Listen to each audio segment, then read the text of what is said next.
to see, to figure out the scene's perspective. If you could use Control R, you'll get the rulers palette.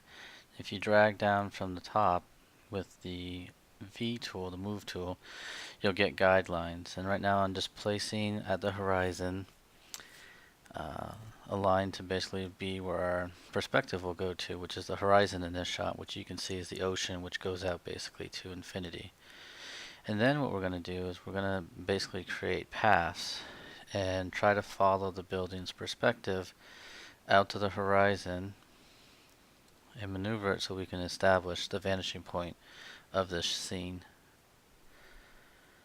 So once we get one line, we'll go back, we'll rename the path, vanishing point, center. And then now what you can do is you can select and draw more paths by following any of the buildings that you feel are the best that you can utilize, and then draw and connect back to that vanishing point. And then you can just keep striking as many lines as you want to establish the perspective in the scene that you can use as your guideline for when we add our new buildings.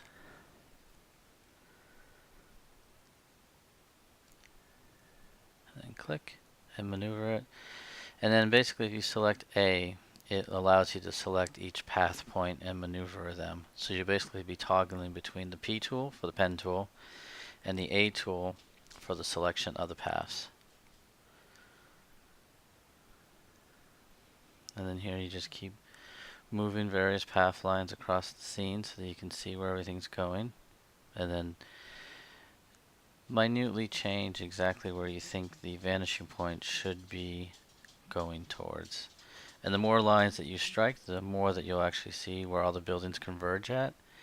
And then if any buildings aren't going to the single vanishing point, then you'll go off and establish a secondary vanishing point for the perspective for those buildings.